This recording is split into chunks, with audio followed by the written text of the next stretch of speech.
Porque sabemos que duele una prueba, sí. ¿Duele un desierto? Sí. ¿Duele una aflicción? Sí. ¿Duele una partida de un ser querido? Sí. Pero el que tiene carácter, el anciano, la recibe con gozo. ¿Hay dolor? Sí. Señor, en ti yo descanso, porque he aprendido a descansar en tus promesas y en ti esperaré.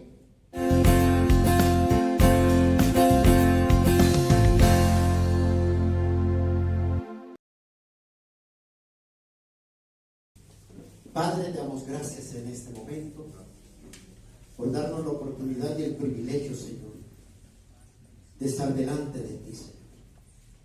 A ti venimos, a ti clamamos, porque necesitamos de tu presencia. Abra nuestras vidas, ministra nuestros corazones y llénanos de ti, mi Rey, porque solo tú eres nuestra ayuda y nuestra salvación. Ponemos esta palabra, Señor, en tus manos, me escondo detrás de ti, que no sea conocimiento humano, que no sea ni humanidad, sino sea tu presencia, Espíritu Santo. Me entrego a ti, me escondo detrás de ti, Padre. Y habla y ministra cada vida, cada corazón, y que mientras tu palabra sea predicada, vidas sean transformadas, corazones sean transformados, vidas sean sanadas, Padre, y libertadas por el poder de tu palabra. Gracias te doy, Señor, en el nombre de Jesús, y la iglesia de Cristo dice amén. Amén. Dale ese aplauso al Rey.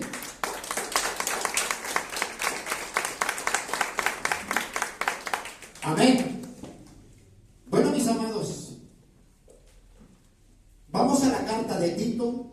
Empezamos un estudio sobre la carta de Tito, cuando escribe Pablo a Tito, y yo les decía que son 3 capítulos, 46 versículos, en los cuales podemos durar hasta más de unos 5 o 6 temas ahí, porque hay harto que aprender, hay harto que Dios puede enseñar.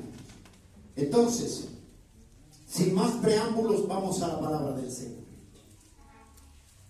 Tito, ya sabemos, como les había dicho hace 8 días, Pablo escribe esa carta a Tito. Y vimos quién era el líder, Pablo, cómo se comportaba, cómo vivía, cómo era su testimonio, cómo amaba la obra de Dios y cómo servía al Señor y cómo había entendido el llamado de Dios. Amén. Ahora vamos, Tito capítulo 1, verso 5 al verso 9, y vamos a leerlo. Quiero que le pongan muchísima atención a lo que él va a hablar. Dice requisitos de ancianos y obispos. ¿Sí? ¿Estamos ahí? Tito capítulo 1 dice requisitos de ancianos y obispos.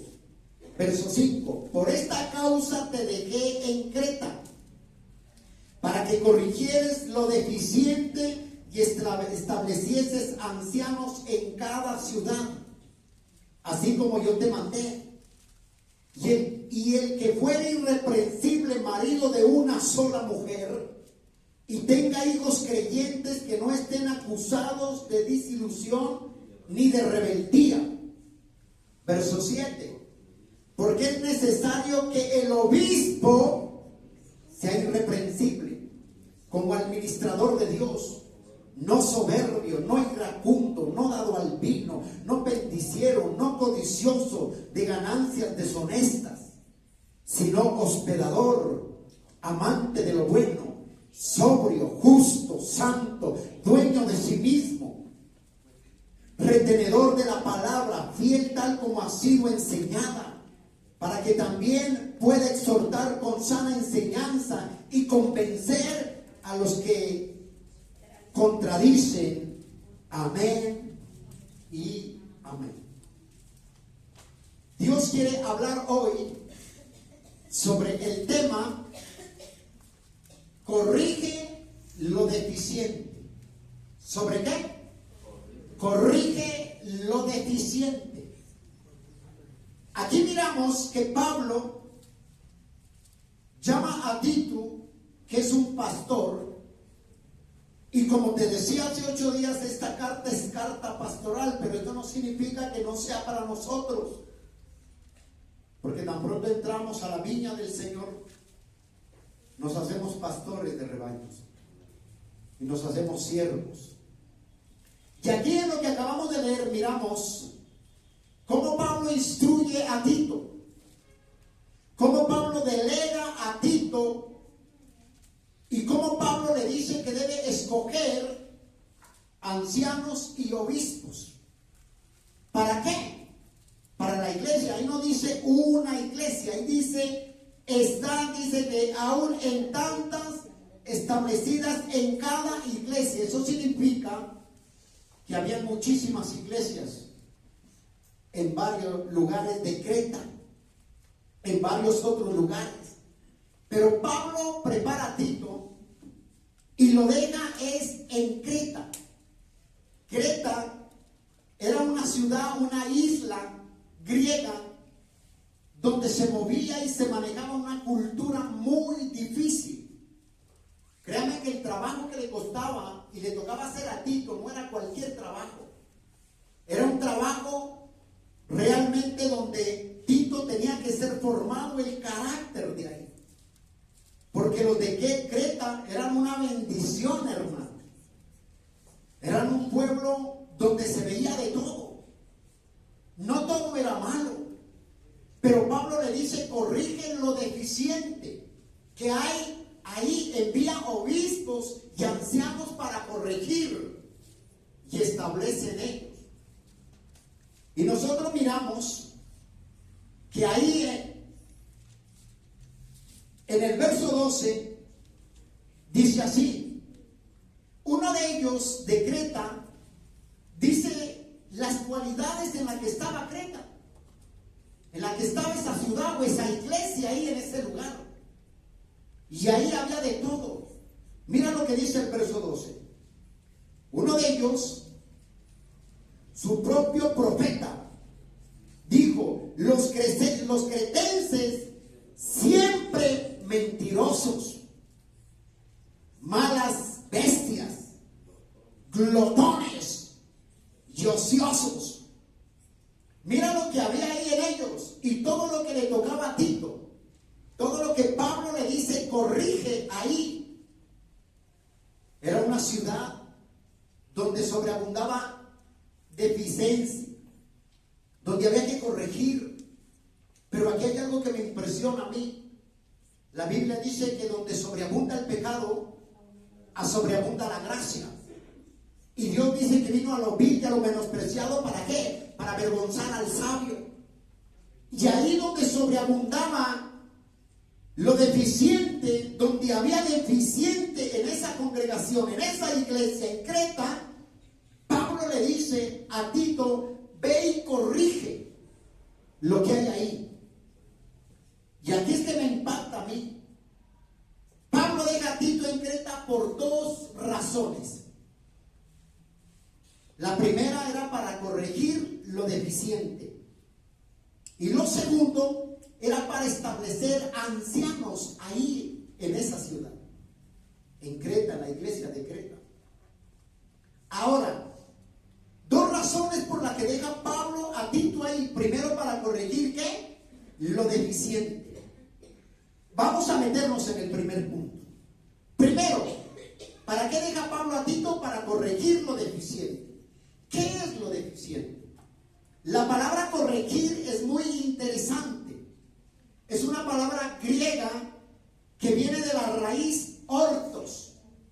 Y esa palabra ortos sale dos ramas que tienen el propósito de corregir. Dos palabras muy importantísimas. Y una se llama ortodoncia y otra se llama ortopedia. Mira lo importante de dónde viene lo deficiente, que viene de la palabra griega, de la rama, dice de ortos, que se llama ortodoncia y ortopedia. Cuando usted va donde el odontólogo, ¿a qué va? A que le corrija su sonrisa, a que le corrija lo que está mal, a que corrija su dentadura, sus dientes. Eso es corregir. Entonces usted va a la ortodoncia y lo que él hace es corregir lo que está mal, o sacar lo que está mal, o lo que hace falta corregir. O va donde la ortopedia, lleva al niño, al bebé, Te dice, doctor, es que mi niño tiene los pies, camina como un pingüino, así. Tiene los piecitos, los corvos torcidos. ¿Qué hace el ortopedista? Lo primero que hace es enviar un examen y empezar a corregir lo deficiente. ¿Que se puede corregir? Sí. Ya eso es Pablo que dejó en Tito, ahí en Creta, para que corrija lo deficiente. Y eso es lo que tiene que hacer, que tiene el propósito de corregir. Y Pablo le dice, quédate en Creta para que corrijas. ¿Qué significa la palabra deficiente? Según el diccionario, la palabra deficiente es un adjetivo que describe algo incompleto, algo defectuoso, algo escaso, algo que no alcanza el nivel, algo falto, incompleto. Esa es la palabra deficiente. O sea, algo que falta. Ejemplo, cuando usted está en la oficina y alguien le dice, necesito que me hagas una carta, y usted hace esa carta y se la lleva al gerente, y el gerente la lee, le dice, está muy bien, no está mal, pero está deficiente. ¿Qué quiere decir? Que tiene que corregirse algo, que tiene que ser mejor, porque está deficiente eso. Y eso es lo que dice. Usted tiene que tener corrección, entonces no se da cuenta que le dice, sí, muy bien, me parece muy excelente esta carta, pero tienes que corregirle algo más. Ponle algo bueno, algo más, que sea algo, complétalo, corrígelo. Esa es la palabra deficiente. Y en nuestras vidas tenemos que corregir lo deficiente. Lo que veamos que hace falta por corregir. No es que esté todo mal, pero hay que corregir algo. Otro ejemplo, digamos en la atención médica, que vaya, de pronto llega un reportero y le pregunta y le dice, no, es que esto es deficiente, esto le falta más compromiso, esto le falta más amor, los médicos son indeficientes, dice. ¿Ha visto eso o no ha visto? ¿Lo hemos dicho? Sí. Entonces dicen, ¿qué falta ahí en esa zona? Entonces empiezan a decir y a corregir las faltas. Pero ¿cómo se corrige? Mirando, poniendo obispos, poniendo líderes. Y aún en nuestras vidas tenemos que corregir lo deficiente.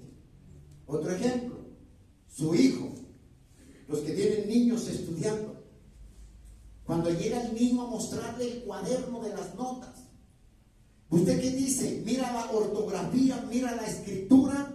¿Y qué le dice? Hijo, está muy bien, tú eres campeón, pero tienes que mejorar, porque estás siendo deficiente. Hay que mejorar esto, hay que mejorar en esto, hay que mejorar en aquello, y hay que hacerlo mejor cada día, porque tú eres un campeón, le dice. Esa es la palabra deficiente. Ahora, Pablo deja a Tito en Creta para que corrija lo que está deficiente, lo que ve que hace falta corregir. Hay cosas, pero hay cosas que hacen falta. Entonces Pablo ve, y como vimos en el verso 12, dice que uno describe la situación de ellos, que son ¿qué? Los creyentes son simplemente mentirosos, dice. Son bestias, glotones, son ociosos. Entonces Pablo le dice, corrige lo deficiente que haya que corregir. Y eso es, aquí ahora una iglesia de Creta. Escuche esto, iglesia. No existen iglesias perfectas.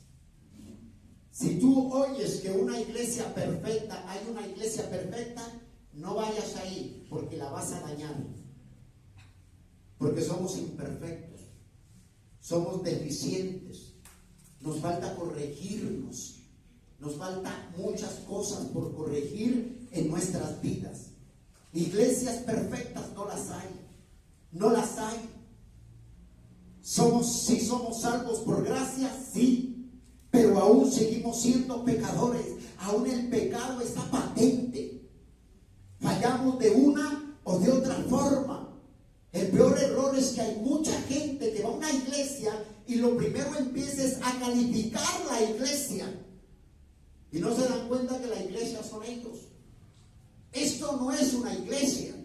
Esto es un lugar donde Dios nos permite, donde a Dios le ha placido permitirnos para que su palabra y su presencia, cada que la iglesia se una, se reúna, esté con nosotros acá.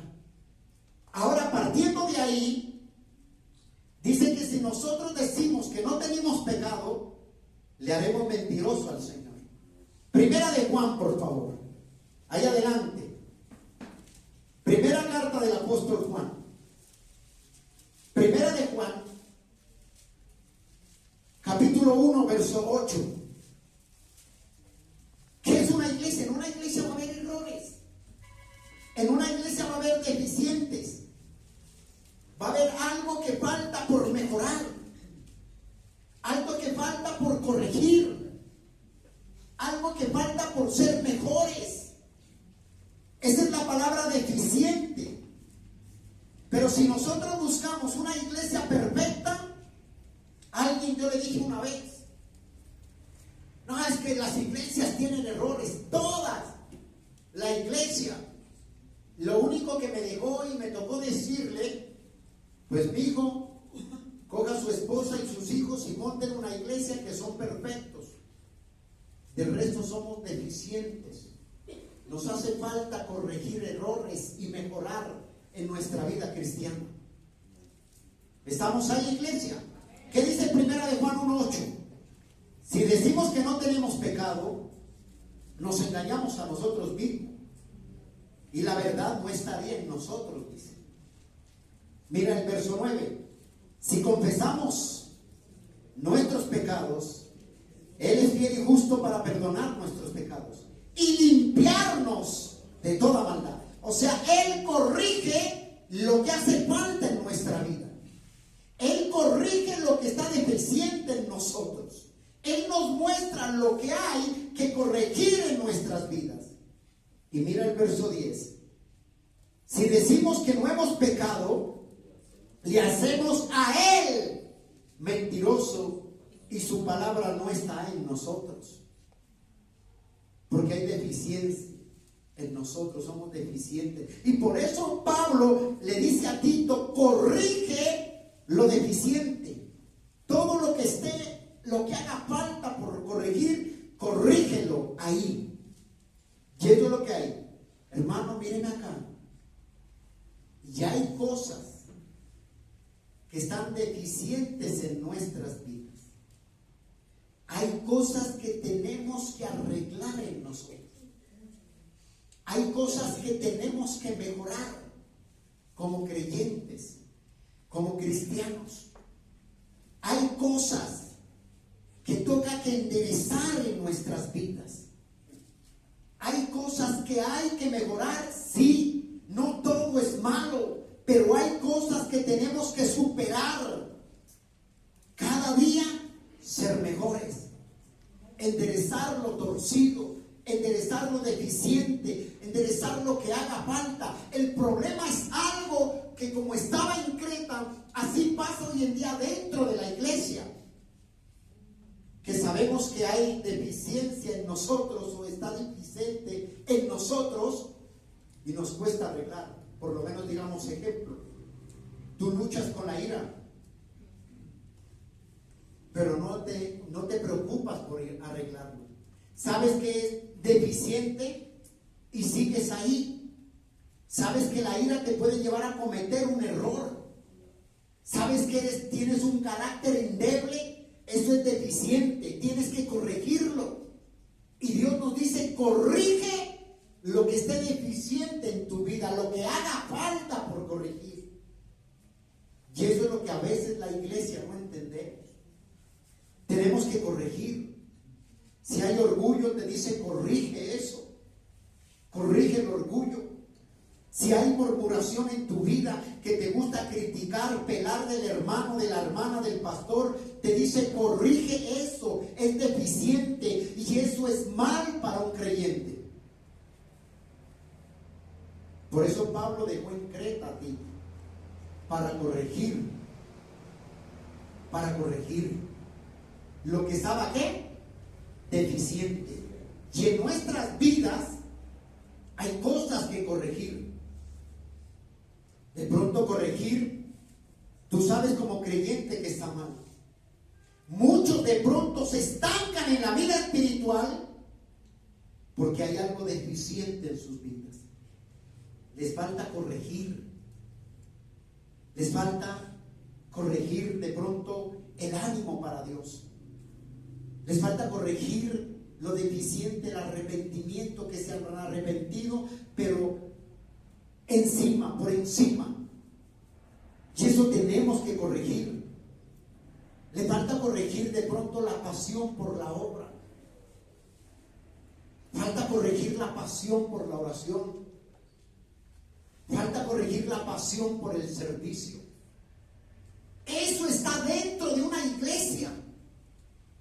Porque somos templos, somos miembros, somos cuerpo de Cristo. Y dentro de la iglesia tenemos nosotros un llamado, y ese llamado es a servir al Señor. Pero la iglesia no ha entendido eso. Y por eso te decía, vamos a estudiar Tito hasta que terminemos los 3 capítulos. Porque tenemos que aprender que hay deficiente en nuestras vidas. Nos falta compromiso con el Señor. Vamos a la iglesia, sí, pero nos falta amar su presencia. Servimos en la iglesia, sí, pero nos falta hacer testimonio dentro y fuera de ella mismo. Eso es lo deficiente que hay que corregir. Tienes que corregir lo deficiente aún dentro de tu casa, dentro de tu hogar. Si tú ves que algo está mal y algo tiene que mejorar en tu hogar, con tu relación, con tu pareja, con tu esposa, con tu cónyuge, y tú lo sabes que tienes que corregir, pero no lo haces. A eso nos llamó Dios. Corrige lo deficiente, corrige lo que falta. De pronto eres una persona que suple, eres un buen proveedor, pero no tienes amor, no tienes detalles, te hace falta palabras de elogio, te cuesta llevar un ramo de flores a tu amada. Eso es deficiente y eso es lo que tenemos que corregir como iglesia. Ya eso Dios nos llamó a corregir. Porque el problema de nosotros como iglesia es que siempre miramos, como decía aquí este hermano, mira en el verso 12, uno de ellos, su propio profeta, dijo: los creyentes siempre mentirosos, malas bestias, glotones, ociosos. Él miraba el error que había, ¿sí o no? La pregunta es, ¿corregía él su error? ¿Trataba de mejorar, de ser mejor cada día? El problema es que nosotros cumplimos, prometemos: voy a ser mejor esposo, te prometo, voy a ser mejor padre, te prometo, hijo, que estaré contigo. Pero en un momento cuando los hijos te necesitan, tú no existes. Eso es deficiente. Ya eso estamos llamados a corregir. Créame, yo siempre le he dicho, el sacerdote no es nomás suplir. Ay, no, le traje para que traje. ¿Y qué le hace falta? ¿Qué quiere más? ¿Qué quiere? ¿Qué le hace falta? Le diga que él lo tiene todo. Tiene techo, tiene cama donde ronque. Pero hay algo que corregir que está deficiente. Has dejado de ser amoroso. Has dejado de ser detallista. Has dejado aún de orar por tu cónyuge. Y eso es deficiente. Ya eso es lo que el Señor hoy nos llama, que corrijamos lo que está deficiente en nuestras vidas. ¿Amén, iglesia? Amén. Ya no hay amén. Porque Pablo es duro. Y yo vengo de la corriente de Pablo. deficiente. Corrige en el trabajo. Eres un buen empleado, un buen trabajador, pero te falta algo, sé lo mejor. Trata de dar lo mejor de ti. Amén. ¿Estamos ahí, iglesia? Y por eso es que hay muchos que se estancan en su vida cristiana, porque de pronto les falta corregir algo dentro de ellos, porque hay algo deficiente en sus vidas. Te ha faltado compromiso contigo mismo. Cuando tú tienes un compromiso, corriges lo que hace falta, lo que ves que está mal. Pero cuando tú ves que hace falta corregir y dejas que el tiempo pase y el tiempo avanza, pero no has corregido nada, eres igual que los de la iglesia de la región de Creta. Ves el error, pero no lo corriges, no mejoras. Ya esto nos llamó Dios a mejorar cada día como cristianos, a corregir lo deficiente en nuestras vidas. Si hoy oramos 5 minutos, yo tengo que dar más. Yo sé que puedo dar. Si yo amo a Dios, yo tengo que amar la obra. Si yo amo a Dios, yo tengo que amar el servicio a Dios. Yo no puedo decir amo a Dios, pero no amo el servicio a Dios. Eso se llama deficiente en la vida del creyente. A veces somos así. Somos deficientes para poder mejorar en lo que queremos mejorar. Somos deficientes para mejorar en lo que sabemos que podemos hacer. Somos deficientes en saber que si mi compromiso es con Dios, no es con el hombre, esto me falta más dar al Señor. Somos deficientes porque sabemos que dice que el poder del cristiano está en la oración. Y nos cuesta orar. Somos deficientes porque la palabra dice, no dejaos de congregar como algunos tienen por costumbre. Y eso no, voy a mejorar, voy a ser mejor creyente. Voy a tratar de ser mejor, voy a tratar de comprometerme con el Señor, no con el hombre. Y eso es la iglesia lo que no ha entendido.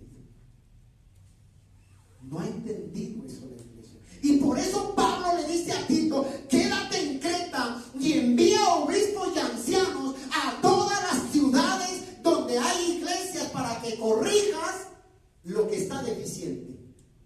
Porque dentro de la iglesia a veces pensamos que todo está bien, pensamos que todo marcha sobre ruedas. Como yo no peco, como yo no tomo, como yo no fumo, pienso que estamos bien, pero al contrario, si tú piensas que estás bien, pero Dios te dice, mejora y corrige lo que está deficiente en tu vida. Y Dios lo sabe, tú lo sabes, yo lo sé, que tenemos que corregir, ser mejores cada día. En vez de ser mejores, hay muchos que en vez de avanzar parecen los alacranes para atrás.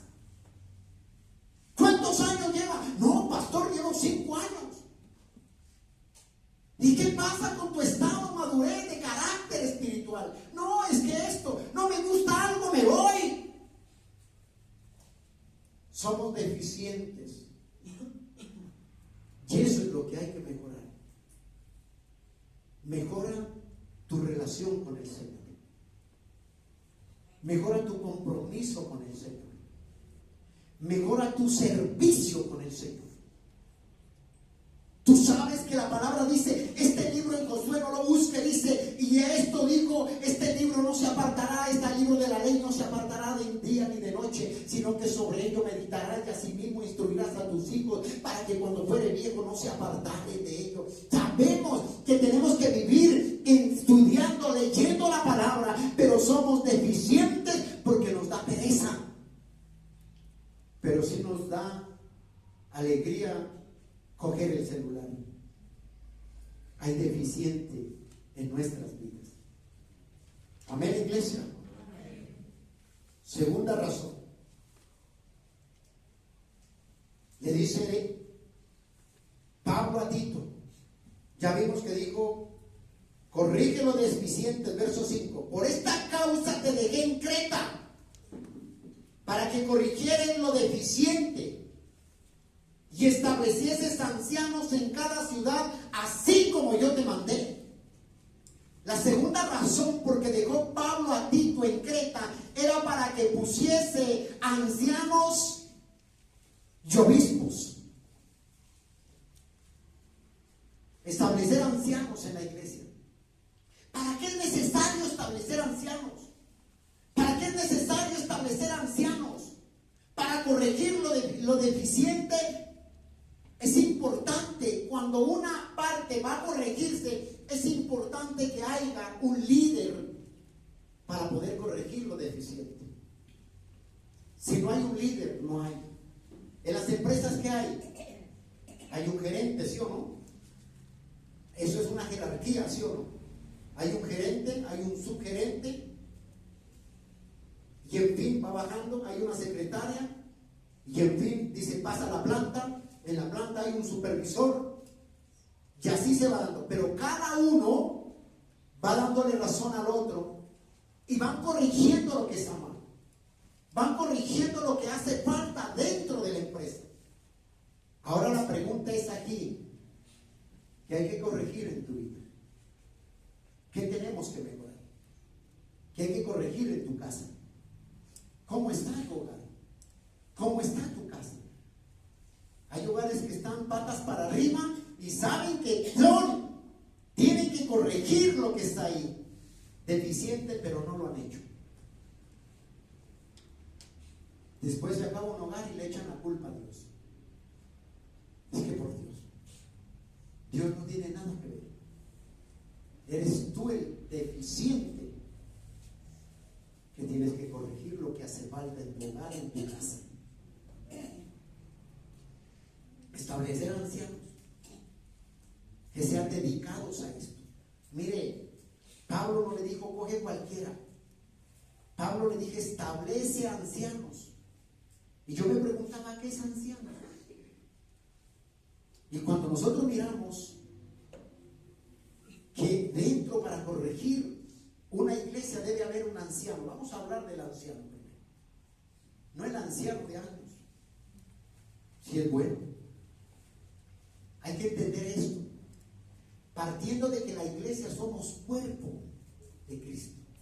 Cristo es la cabeza de la iglesia. Y Dios es la cabeza de Cristo. Mira ahí. Entonces, la iglesia, todos somos parte ¿de qué? De un cuerpo. Allá no dice la iglesia abre tus ojos, el nombre, no, el lugar, no. Somos todos los que nos reunimos los miércoles, los viernes, los domingos a exaltar y adorar el nombre del Señor Jesucristo. Estos somos la iglesia, somos el cuerpo. Y la Biblia dice, a la verdad, el cuerpo tiene muchos miembros, pero cada miembro dentro de su cuerpo, en lo natural, tiene una función. Y eso es lo que la iglesia no ha entendido. ¿Para qué está dentro del cuerpo de Cristo? ¿Para qué somos parte del cuerpo? Usted imagínese una pata por un lado y la otra por el otro lado. Todos tienen que tener que entender qué somos. Y mira, ya vamos a mirar qué es la iglesia. Primero en Corintios, por favor.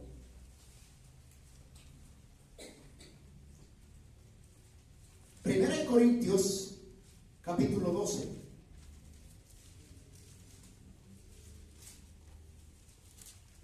Verso 12. Vamos a leer unos textos nomás.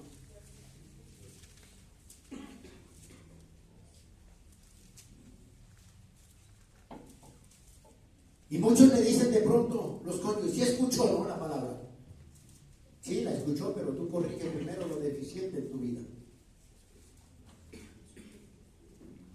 Y ustedes muchos dicen, ay, este tema era para fulanita o fulanito de tal, lástima que no vino. Y tú eres muy perfecto. Dice verso 12. ¿Ya lo tiene ahí? Pero si se predica de Cristo que resucitó de los muertos, como dice algunos entre vosotros, que no hay resurrección de los muertos. Porque si no hay resurrección de los muertos, si Cristo no hubiera resucitado, en vano sería Pero Cristo, ¿por qué murió? Permítame ahí. Para edificar, para establecer un cuerpo. ¿Y ese cuerpo es quién? La iglesia. Somos nosotros. Usted dice, no, es que yo soy de la iglesia, abre tus ojos. Sí, pero usted es del cuerpo de Cristo. Usted es la iglesia de Cristo. Y como iglesia, nosotros tenemos que aprender a movernos. Efesios capítulo 1. Mira lo que dice ahí. 1, 22, 23. Mira lo que dice. Y sometió todas las cosas. ¿A dónde? Dice, verso 22, 23. Y sometió todas las cosas bajo sus pies y lo dio por cabeza sobre todas las cosas. ¿A quién? ¿Quién es la cabeza? Cristo. Y nosotros somos el cuerpo, la cual es su cuerpo, dice. La plenitud de aquel que todo lo llena en todo. Somos su cuerpo. Y como cuerpo tenemos que hacer lo que la cabeza dice, o pide, o establece, o manda como cuerpo. ¿Qué dice Efesios 4, verso 12? ¿Para qué es la iglesia? ¿Para qué dejó el Señor? A fin de perfeccionar a los santos por la obra del ministerio para la edificación del cuerpo ¿de qué? De Cristo. ¿Dónde somos edificados? En el cuerpo de Cristo. ¿Cómo somos edificados? A través de su palabra. Y para eso estableció Pablo, le dijo a Tito, ancianos y obispos. ¿Para qué? Para enseñar, para edificación del cuerpo. ¿Qué dice Romanos?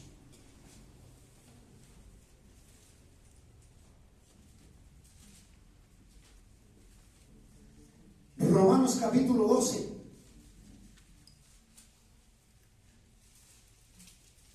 ¿Ya lo tiene ahí? Romanos 12,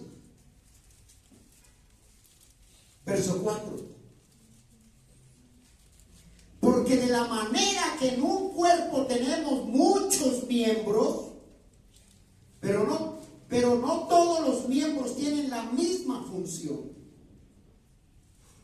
¿Y ese es el cuerpo de qué? Está hablando del cuerpo natural, del cuerpo físico. Pero nosotros somos el cuerpo de ¿quién? El cuerpo de Cristo. Y como cuerpo de Cristo, como iglesia de Cristo, cada uno, escuche bien esto, debemos cumplir una función que Dios ha delegado en nuestras vidas. Ahora, ¿cuál es tu función en el Señor? ¿Qué deficiente hay en ti? Tenemos una función.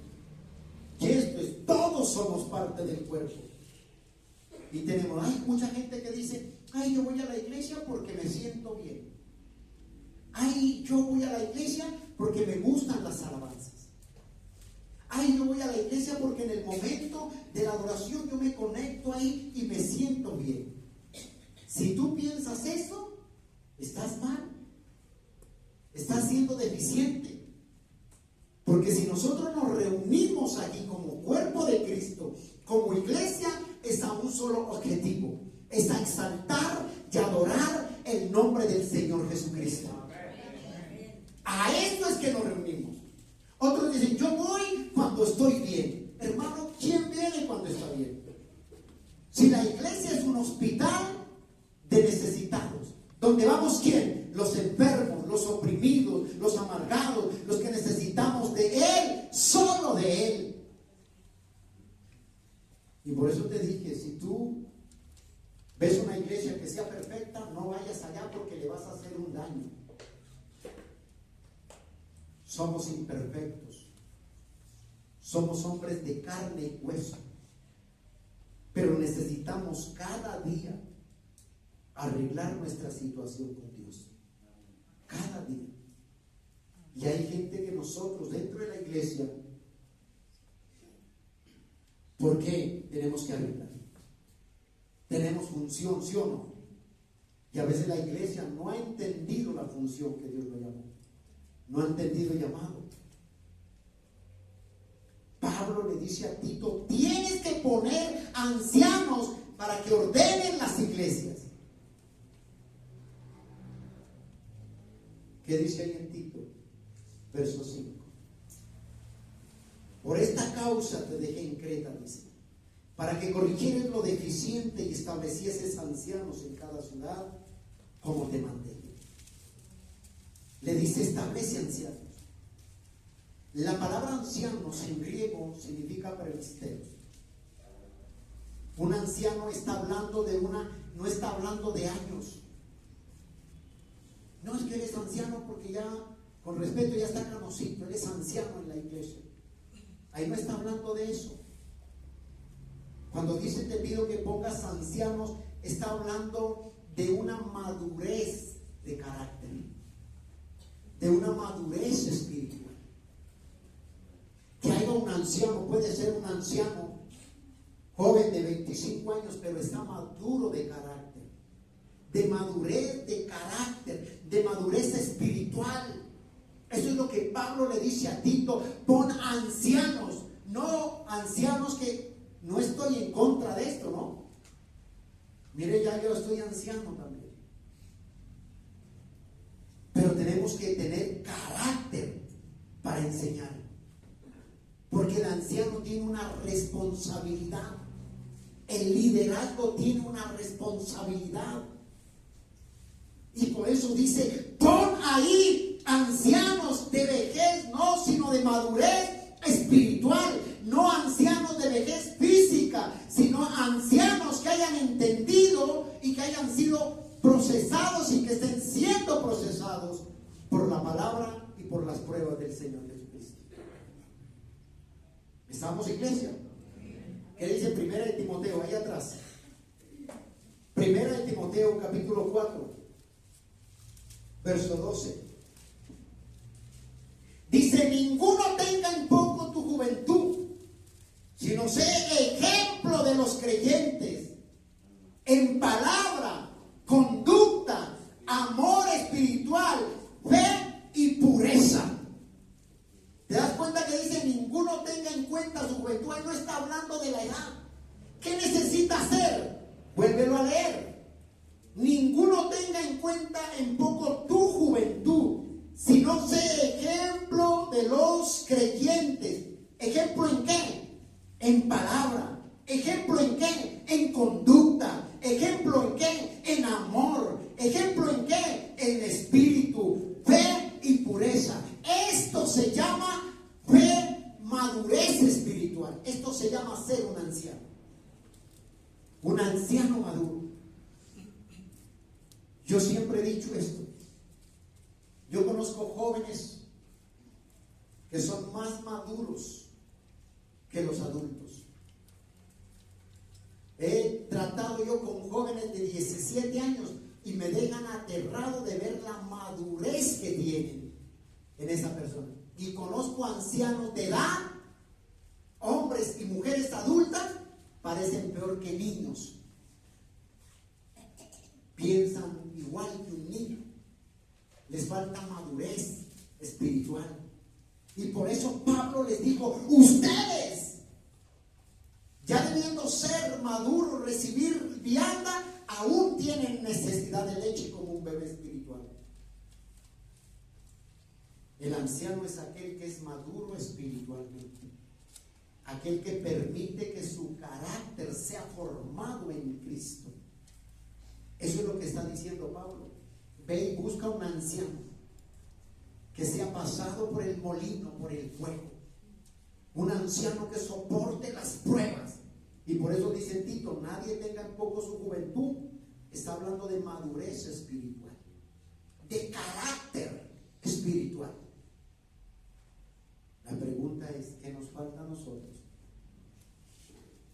¿Puede haber líderes jóvenes? Claro que sí. Anciano nos está mostrando de su carácter, de su crecimiento espiritual. Un hombre que está siendo formado por su carácter.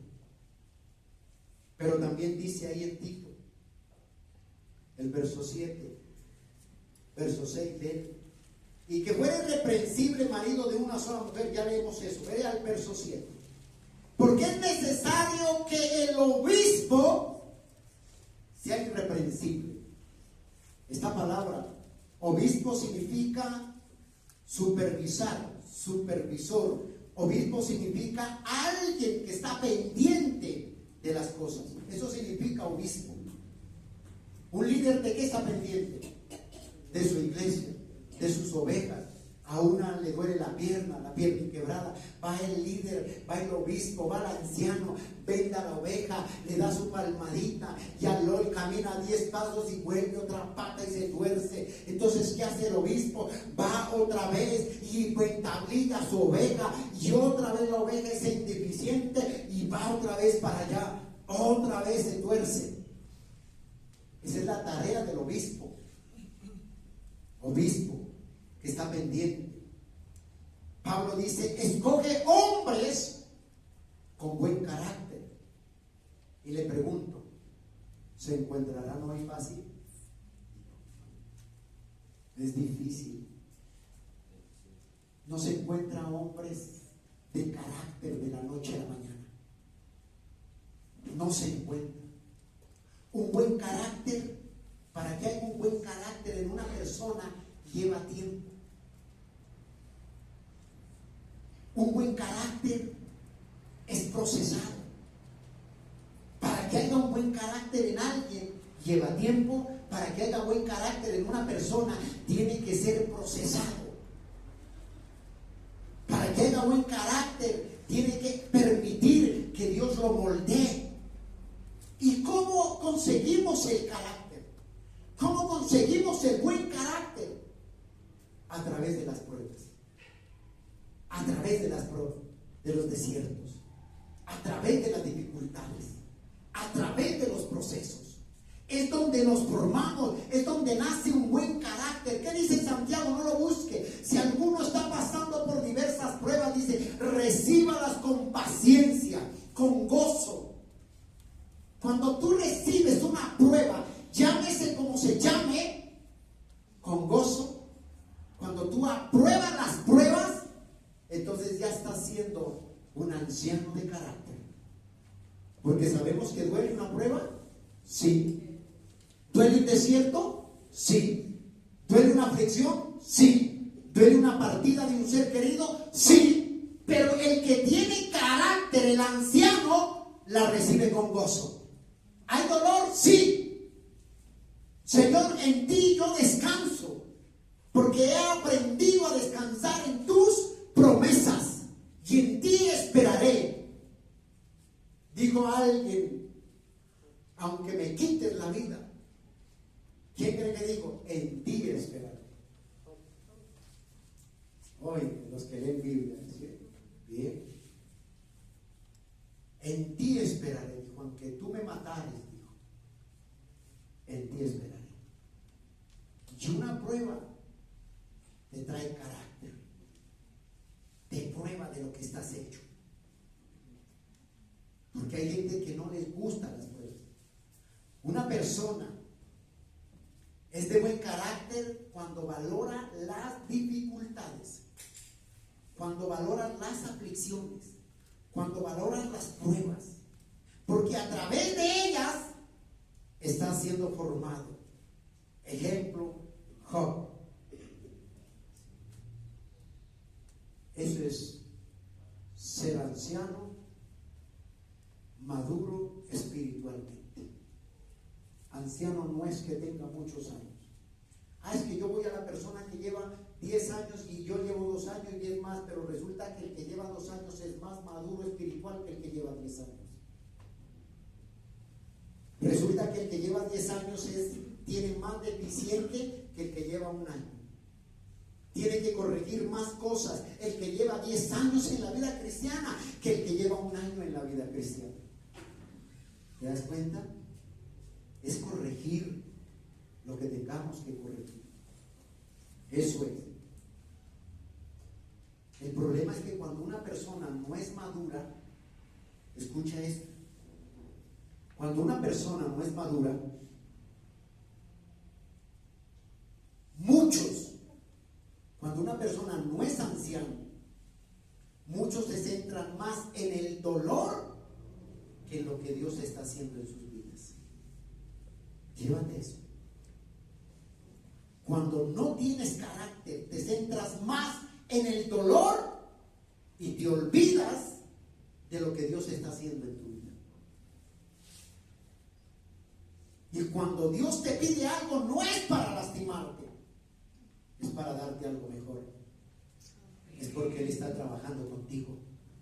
Es porque Él quiere que lleguemos a ser ancianos espiritualmente. Amén, iglesia.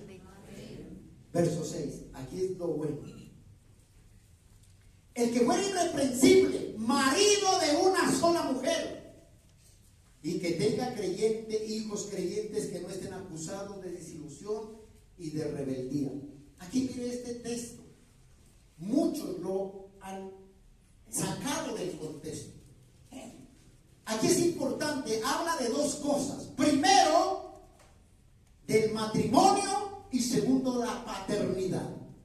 ¿Qué dice ahí? Marido de una sola mujer, está hablando del matrimonio.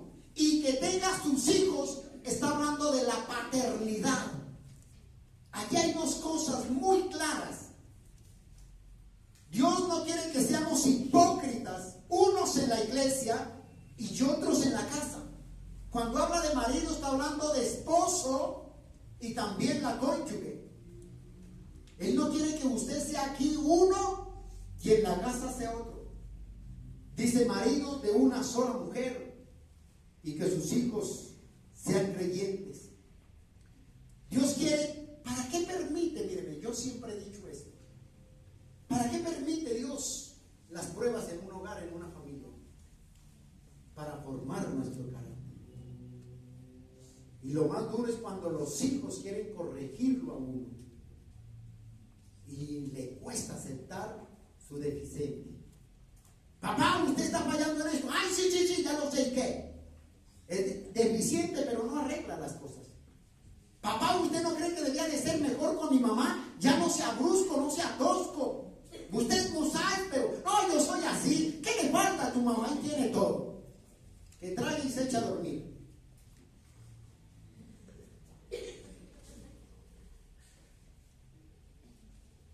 ¿Estamos acá? Mira, hay que corregir. Y a veces pensamos nosotros que no, que tener marido y mujer. Dice de una sola mujer. Pero aquí hay algo que me impacta. Vamos aquí en me voy a quedar aquí antes de llegar de una sola mujer. Dice irreprensibles. ¿Qué es esa palabra irreprensible? Cuando habla irreprensible, aquí está hablando de arreglos de carácter. De arreglos de carácter. La palabra irreprensible significa, escucha bien esto. La palabra irreprensible significa sin acusación alguna. Ojo, esto no significa que usted nunca falle. No.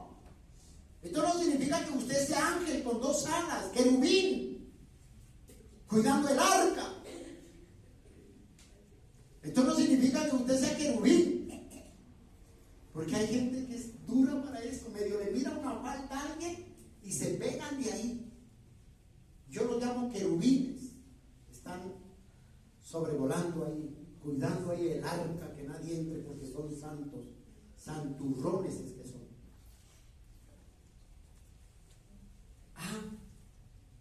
La palabra irreprensible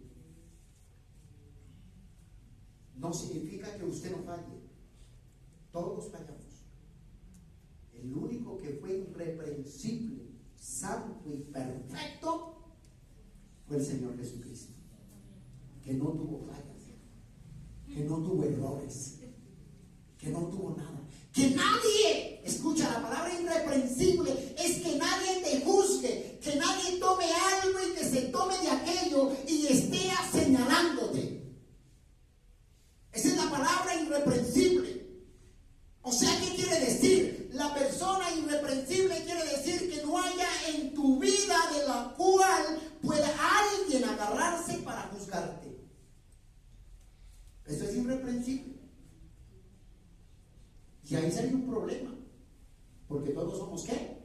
pecadores. Pablo era pecador. Pedro era pecador. Tito era pecador. Timoteo era pecador. El único justo era el Señor Jesucristo. Ahora entonces, pastor, ¿qué es irreprensible? La palabra irreprensible, ya te dije, es que no haya nadie quien tome de ahí para que te juzgue. Hermano, yo siempre he dicho, de papaya, papá, y ahí la tiene. Irreprensible es reconocer nuestro pecado. La persona que es irreprensible reconoce su pecado, reconoce su falta y corrige. Este es un irreprensible. O sea, un ejemplo. Si el mañana a ti te ven en algo, te ven fumando o bailando allá, saltando como cabras sin cabestro, y de pronto pasa alguien y te ve y dices, no, mire, yo a fulano la vi allá bailando, a fulano lo vi tomando. Bueno, te vieron. Pero ¿qué dice la persona que llegó ante otra? Le dice, sí, a mí me consta. El hombre falló, sí, a mí me consta. Pero reconoció su error y se apartó. Ese es irreprensible, que reconoce su pecado y se aparta. ¿Qué más es irreprensible? Cuando te dicen irreprensible, es reconocer que nunca ha fallado, sino que por lo contrario tenemos fallas. Y reconozco mis errores. ¿Por qué cree que vamos a diario al Señor? En la mañana, en la tarde, a la hora que tú ores. ¿Y qué es lo primero que dices? Señor, ten misericordia. Señor, yo fallo. Señor, hoy me airé. Señor, hoy de pronto hice lo que tenía que hacer, no tenía que hacer. O de pronto, Señor, perdóname porque aún sabiendo que era que lo que bueno que tenía que hacer no lo hice. Perdóname, Señor. Esa es una persona irreprensible, que reconoce sus faltas, sus actos, su pecado y corre a enmendarlos. Irreprensible no quiere decir que usted no tenga pecado y alguna falta, porque no lo hay. Y si hay alguno acá, pase al frente y lo adoramos. Y le hacemos,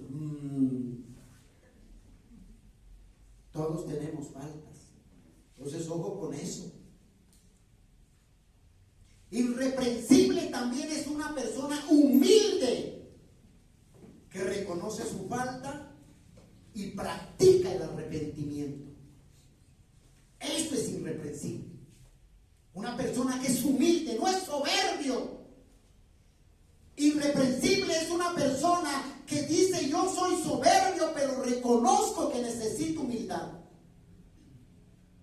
Y va al arrepentimiento. Eso es ser irreprensibles. Oiga, los noto como callados, le va a tocar hablarles de prosperidad.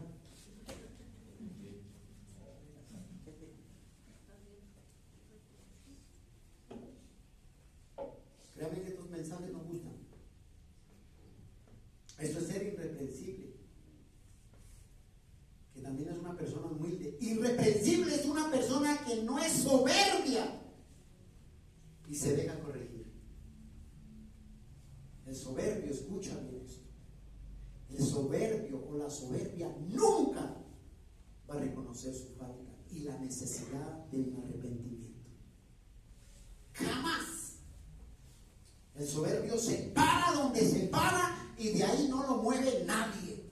Irreprensible es aquel que dice, yo soy soberbio, Señor, gracias. Lo llama el pastor, le dice, hermano, yo veo algo en ti que eres soberbio. Ay, no.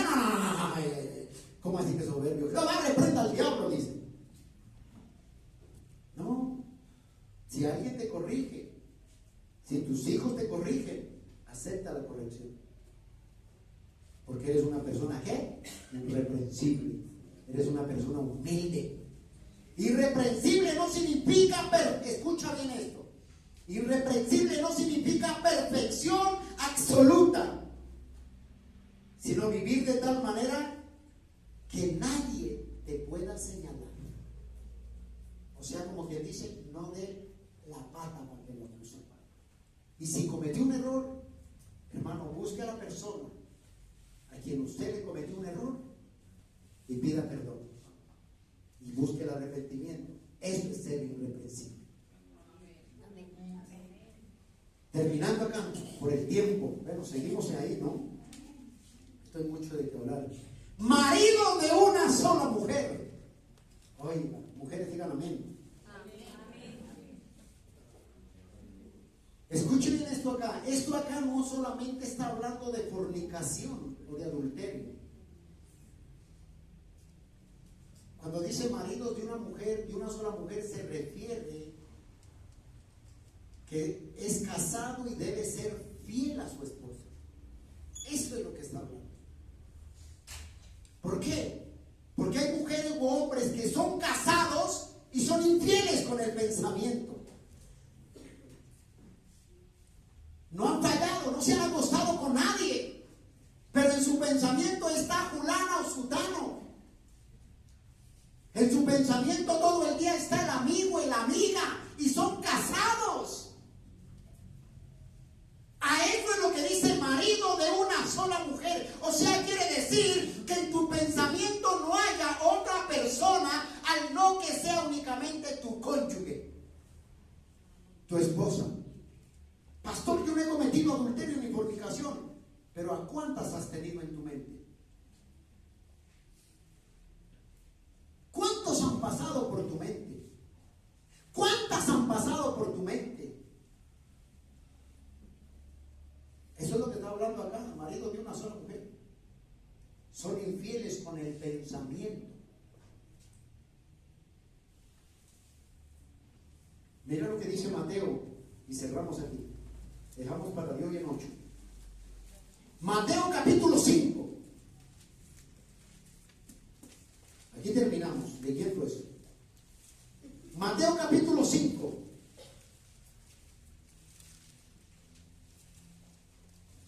¿Ya lo tiene ahí? Verso 27 y 28. Oíste que fue dicho, no cometerás adulterio. Pero yo os digo, cualquiera que mira a una mujer para codiciarla, ya adulteró con ella en su corazón. De pronto usted dice, no me he acostado con nadie que no sea mi esposa y mi esposo. Pero ¿a cuántos ha tenido en su mente o a cuántas tiene en su mente y en su corazón? Eso es infidelidad.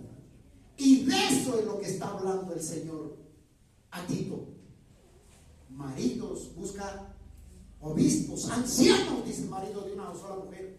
Quiere decir que en tu mente no tiene que haber un pensamiento diferente, sino solo a tu esposa. Las mujeres no apoyan. Eso es. Hermanos, quedamos ahí. No está hablando únicamente de fornicación, de acto sexual. Porque alguien dijo, yo no le he sido infiel a mi esposa, a mi cónyuge. Pero mire, voy a mirar lo que alguien dijo. Alguien dijo, no, le dije, tú has sido infiel. Dijo, no, yo no le he sido infiel a mi cónyuge. Pero me imagino con alguien, dice. La pregunta es, ¿qué es eso? ¿Qué es eso?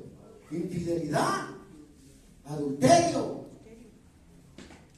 No le ha sido infiel acostándose con alguien, pero tiene a muchos en la mente. Y Dios conoce el corazón. Padre, te damos gracias por darnos el privilegio, la oportunidad de poder estar delante de ti, Señor. Te alabamos y te honramos. En el nombre de Jesús. Amén. Y amén. Gracias por acompañarnos hoy en Abre tus Ojos. Si te gustaría ser parte de esta familia, nos reunimos en carrera 4B, 8 Sur, 79 Soacha, sobre la autopista Sur. Nos encantaría recibirte, orar por ti y conocerte más. Si este mensaje tocó tu corazón, te invitamos a ser parte de nuestra comunidad.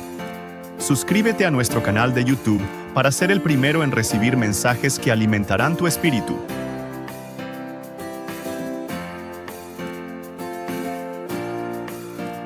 Síguenos en nuestras redes sociales para más mensajes como este. Encuéntranos como Iglesia Abre Tus Ojos. Allí encontrarás más contenido edificante, noticias y mensajes que bendecirán tu vida. Encuéntranos en Facebook, Instagram y TikTok.